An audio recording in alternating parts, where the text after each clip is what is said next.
دوستو اللہ سبحانہ و تعالیٰ نے اس عظیم الشان کائنات کو 6 دنوں میں تخلیق فرمایا۔ اب اللہ سبحانہ و تعالیٰ تو اس بات پر بھی قدرت رکھتا ہے کہ وہ ایک کن کہتا تو اگلے ہی لمحے وہ فیاکون ہو جاتا، تو پھر ان 6 دنوں کی کیا حکمت ہے؟ اللہ سبحانہ و تعالیٰ سورہ اعراف کی آیت نمبر 54 میں ارشاد فرماتا ہے کہ بے شک تمہارا رب اللہ ہی ہے جس نے آسمانوں اور زمین کو 6 دن میں پیدا کیا، پھر عرش پر جا ٹھہرا جیسا کہ اس کی شان کے لائق ہے۔ وہی رات کو دن کا لباس پہناتا ہے اور وہ اس کے پیچھے دوڑا چلا آتا ہے،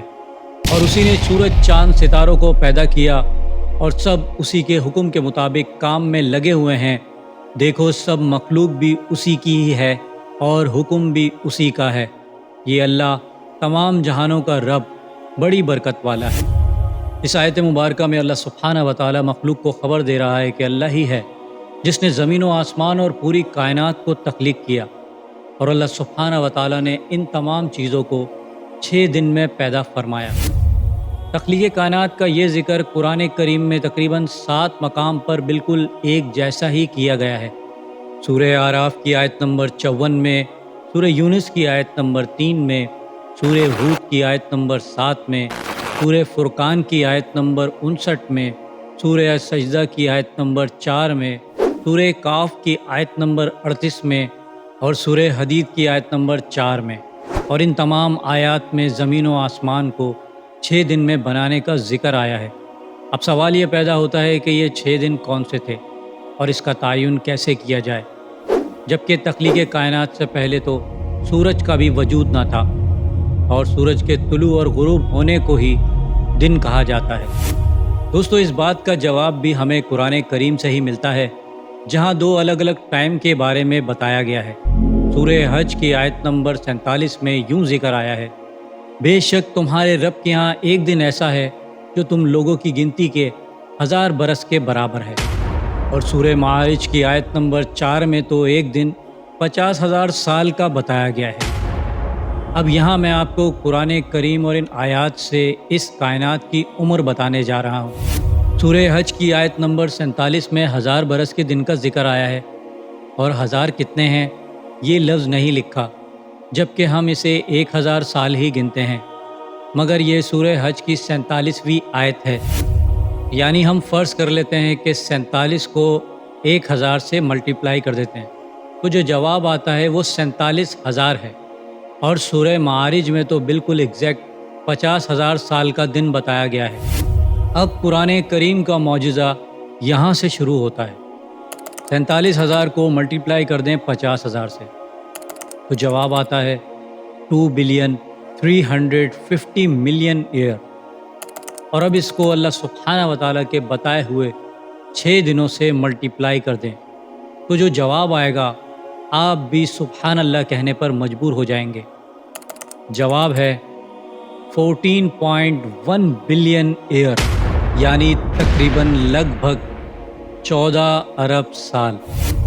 جو لوگ کاسمولوجی یعنی فلکیات کے بارے میں جانتے ہیں، اور وہ یہ بھی جانتے ہیں کہ آج کی سائنس بھی ہمیں یونیورس کی عمر 14 ارب سال ہی بتاتی ہے، اور یہ کوئی اتفاق نہیں ہو سکتا۔ میں نے یہاں کوئی فارمولے استعمال نہیں کیے، سمپل کیلکولیشن کی ہے، کیونکہ اسی قرآن کریم میں اللہ سبحانہ و تعالیٰ ارشاد فرماتا ہے، ہم نے قرآن کو سمجھنے کے لیے آسان کر دیا، ہے کوئی اس میں غور و فکر کرنے والا؟ اور یوں بھی ارشاد ہے کہ غور و فکر کرنے والوں کے لیے اس میں نشانیاں ہیں۔ دوستو تخلیق کائنات کا پہلا دن اتوار کا ہے، پھر پیر، پھر منگل، پھر بدھ، پھر جمعرات اور پھر جمعہ۔ جمعے تک تمام مخلوقات پیدا ہو چکی تھی سوائے انسان کے۔ انسان کو اللہ سبحانہ و تعالیٰ نے اپنی تخلیق میں سب سے آخر میں پیدا فرمایا۔ جمعے کی بالکل آخری گھڑی میں عصر اور مغرب کے درمیان حضرت آدم علیہ السلام کو پیدا کیا گیا، جن سے نسل انسانی کی شروعات ہوئی، اور آپ ہی کو ابو البشر یعنی انسانوں کا باپ کہا جاتا ہے۔ امام احمد، امام ترمذی، امام داؤد اور بے شمار محدثین نے روایت بیان کی ہے کہ رسول اکرم صلی اللہ علیہ وآلہ وسلم نے ارشاد فرمایا، بلا شبہ اللہ سبحانہ و تعالیٰ نے سب سے پہلے قلم کو پیدا فرمایا، اور قلم نے اللہ سبحانہ و تعالیٰ کے حکم سے اس طرح لکھنا شروع کیا کہ قیامت تک جو بھی ہونے والا ہے ہر ایک چیز کو لوح محفوظ پر لکھ دیا، اور یہ اللہ سبحانہ و تعالیٰ کا علم ہے جسے قلم نے لوح محفوظ پر لکھا۔ دوستو، قرآن کریم اور حدیث سے یہ بات ثابت ہو چکی ہے کہ اللہ سبحانہ و تعالیٰ نے اس عظیم الشان کائنات کو 6 دن میں پیدا فرمایا، لیکن قرآن کریم کی ان آیات جن میں تخلیق کائنات کا 6 دن میں بنانے کا ذکر آیا ہے، ان کے متعلق غیر مذاہب کے لوگ یوں سوال کرتے ہیں کہ قرآن کریم میں ہی اللہ سبحانہ و تعالیٰ ارشاد فرماتا ہے کہ جب وہ کسی چیز کا بھی ارادہ فرماتا ہے تو کن کہتا ہے، مطلب ہو جا، تو وہ اگلے ہی لمحے میں فیکون ہو جاتی ہے۔ تو اس بات پر کافر سوال کرتے ہیں کہ اللہ سبحانہ و تعالیٰ نے پھر معاذ اللہ اس کائنات کو بنانے کے لیے 6 دن کا وقت کیوں لگا دیا، بس ایک ہی لمحے میں اسے کن کہہ کر کیوں نہیں بنا دیا؟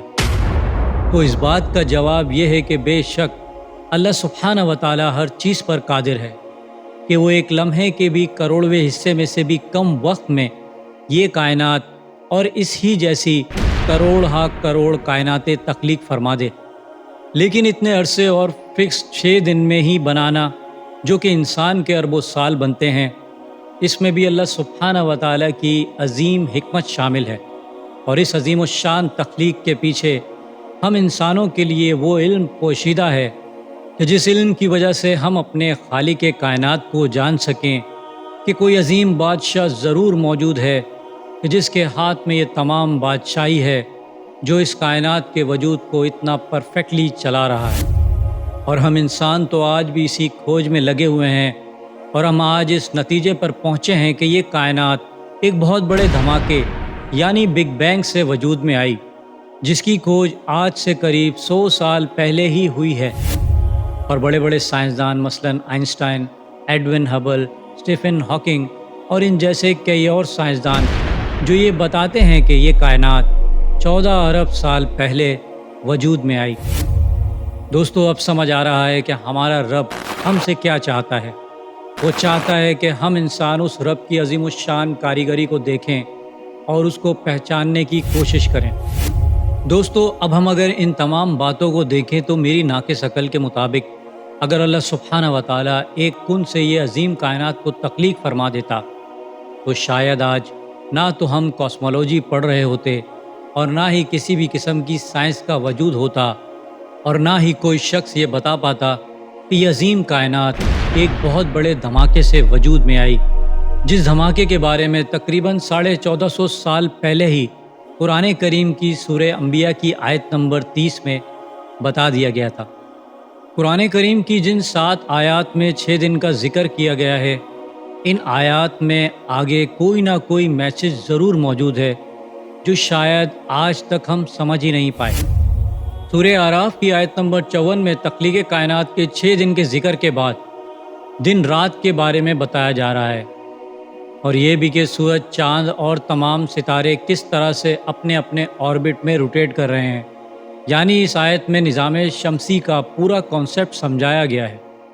اسی طرح سورہ حدید کی آیت نمبر 4 میں کائنات کی تخلیق کے 6 دن کے ذکر کے بعد اللہ سبحانہ و تعالیٰ مخلوق کو اس بات کی خبر دے رہا ہے کہ جو کچھ زمین کے اندر جاتا ہے، خواہ وہ بیج ہو جو ہم کھیتی کے لیے بوتے ہیں، یا بارش کا وہ برکت والا پانی جس سے مردہ زمین پھر سے ہری بھری ہو جاتی ہے، یا انسان جو مر کر زمین میں دفنایا جاتا ہے، یا وہ خزانہ اور سونا، ہیرے اور قیمتی پتھر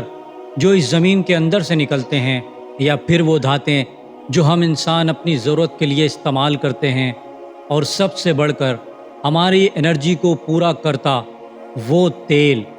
جس کے پیچھے کئی ملک ہی ختم کر دیے گئے، جس کی وجہ سے اس پوری دنیا کی معیشت چل رہی ہے، یعنی 16 ٹریلین بیرل پیٹرول اور 130 ملین ٹن نیچرل گیس۔ سبحان اللہ، کیا شان ہے میرے رب کی کہ ہمارے پیدا کرنے والے اس رب کو یہ معلوم ہے کہ انسان کو کس وقت کس چیز کی ضرورت پڑے گی، اسی لیے ہمارے رب نے ہماری ضرورت کی ہر ایک چیز زمین میں پیدا فرمائی، اور ہمیں علم بھی عطا کیا کہ کس طرح سے ان چیزوں کو استعمال کرنا ہے۔ اسی سورہ حدید کی آیت نمبر 4 کے آخر میں اللہ سبحانہ و تعالیٰ ارشاد فرماتا ہے کہ اللہ سب کچھ جانتا ہے۔ وہ اپنے علم، فضل اور رحمت اور قدرت کے ساتھ روز اول سے آج تک ہمارے ساتھ ہے اور ہمیں تھامے ہوئے ہے اور ہماری حفاظت کر رہا ہے اور ہمیں رزق بھی عطا کرتا ہے۔ بس ہم انسان ہی ہیں جو اپنے پیدا کرنے والے اس رب کو صحیح طریقے سے جان ہی نہیں سکے اور اس کی نافرمانی میں لگے رہتے ہیں۔ اسی لیے اللہ سبحانہ و تعالیٰ سورہ زمر کی آیت نمبر 67 میں ارشاد فرماتا ہے کہ لوگوں نے اللہ کی قدر ہی نہ کی جیسا کہ اس کی قدر کرنے کا حق ہے۔ اللہ اکبر کبیرہ۔ دوستوں، امید کرتا ہوں میری ویڈیو سے آپ کی معلومات میں اضافہ ہوا ہوگا اور کچھ نیا جاننے کو ملا ہوگا۔ اگر میری ویڈیو آپ کو اچھی لگی ہے تو میری ویڈیو کو لائک کریں، میرے چینل کو سبسکرائب کریں اور بیل آئیکن پہ بھی کلک کر دیں۔ اور میں ملوں گا آپ کو ایک ایسے ہی انفارمیٹیو ویڈیو کے ساتھ۔ تب تک کے لیے اللہ حافظ۔